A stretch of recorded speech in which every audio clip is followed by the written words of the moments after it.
The national chairman of the All Progressive Congress, Adams Oshiomhole, during the party's next-level campaign in Ekiti State, faulted the creation of jobs promised by the People's Democratic Party presidential candidate Atiku Abubakar without sensible investment on infrastructure, floating the currency and enriching its friends if elected as president. Oshiomhole recalled how the opposition party destroyed the nation's budget from 1999 to 2015 and expect the present administration to fix it like miracle, adding Atiku business partner William Jefferson is in prison and if elected he will do more harm than good to the country.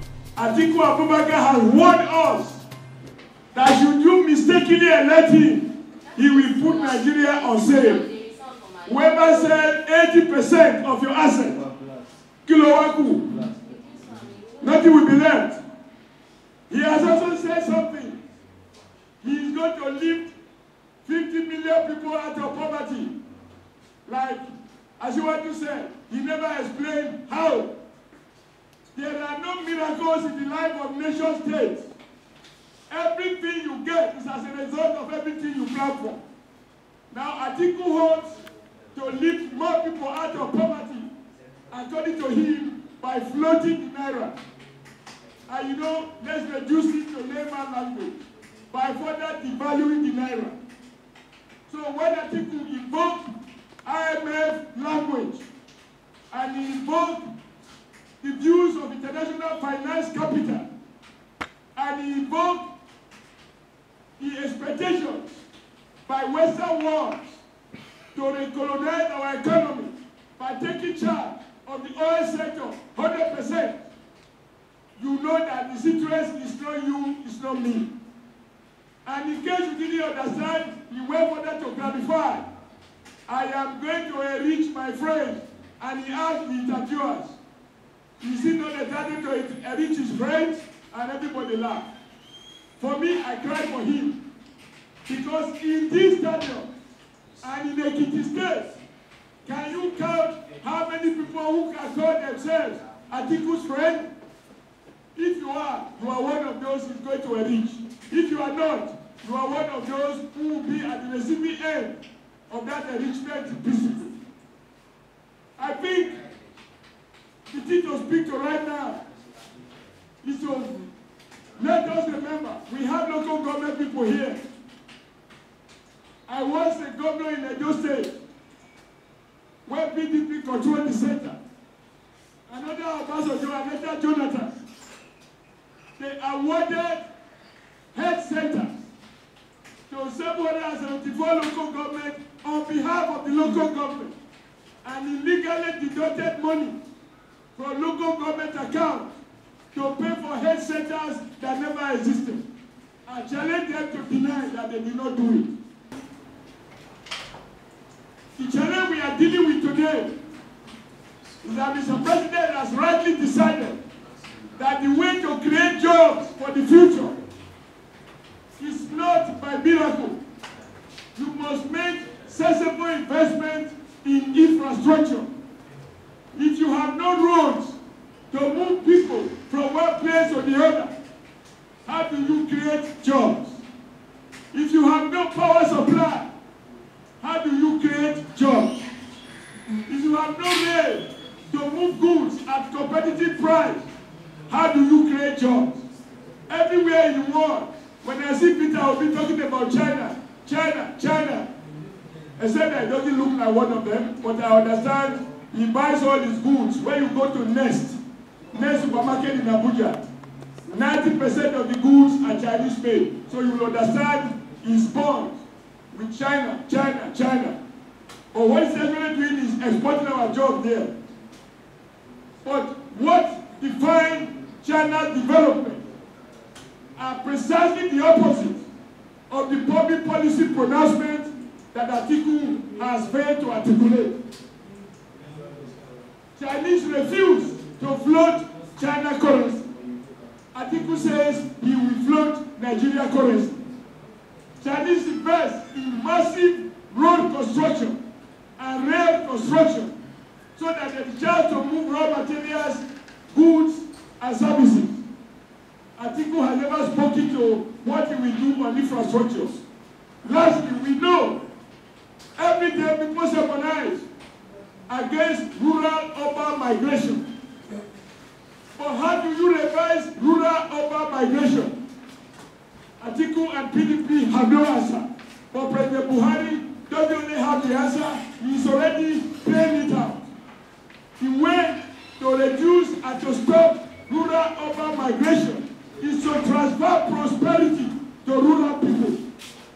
And to transfer prosperity to rural people is to encourage our rural farmers. To encourage our rural farmers is to insist that we eat only what we produce. And salute the president's courage in resisting those foreigners and their Nigerian collaborators who make money importing expired rice into Nigeria. The last comment I made, which the current governor of African Development Bank misunderstood because he was the minister. I said, how can you be celebrating agricultural policy when you have a policy that every year you grant 20s or hundreds of billions of dollars in waivers for people to bring in expired rice from all over the world at the expense of Nigerian farmers? Mr. President, it is to your credit, as you have often emphasized, that today life is returning to those rural communities who are farming various kinds of foodstuffs, because once you prohibit deportation, the Nigerian local farmers respond. The only problem, how many jobs have been so created? Millions of jobs. Millions of jobs in a rural community, and they complete the distribution of income away from the idle class to the real working people in our rural areas. I think going forward, I believe by the time the rail progress, if it is not terminated and sustained in the manner that the president is determined to do, I know as a union leader, the Nigerian Railway Corporation had the most powerful trade union before PDP came to destroy the rail system. They have union members that were more than 500,000 people. So when everything say a job will be created, yes. Not only to fast-track people, there will be people who will be maintaining the tracks, people who will be maintaining the wagons, people who will be servicing the trains, and of course those who will be doing the administrative work.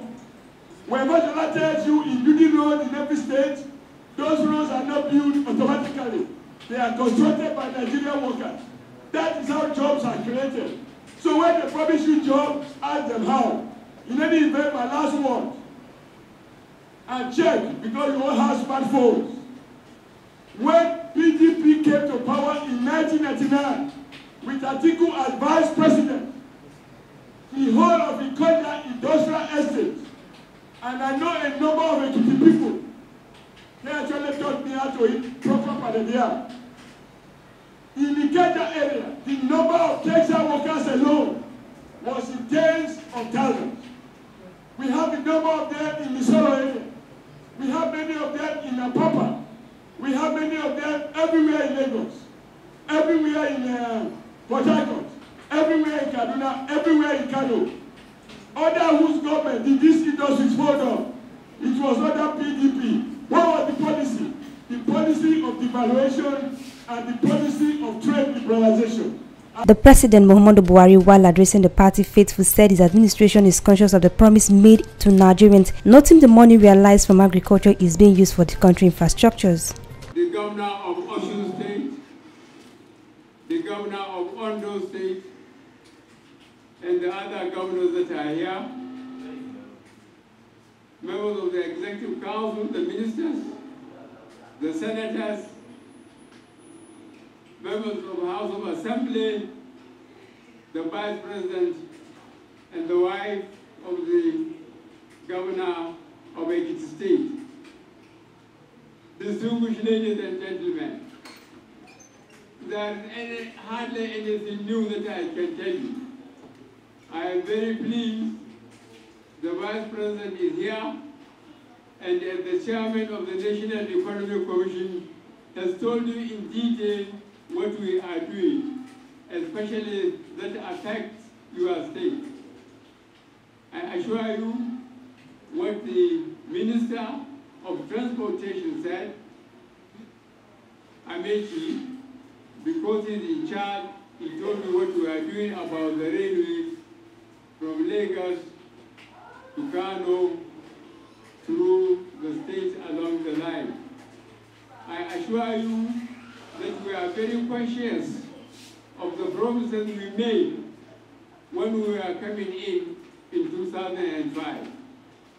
We have done quite well in security. The people of Northeast are the best judges because when they were in the rain, let us bring power so that Nigerians can run their own businesses and work very hard, as I believe Nigerians do. I thank you very much for coming and standing in the sun for so many hours to listen and to see us. I am very grateful. I am very grateful. The 2 times I came here, I enjoyed success. I came here to campaign for the governor. I am very pleased he is in place. I came here now to campaign for myself. I believe you are going to give us the vote.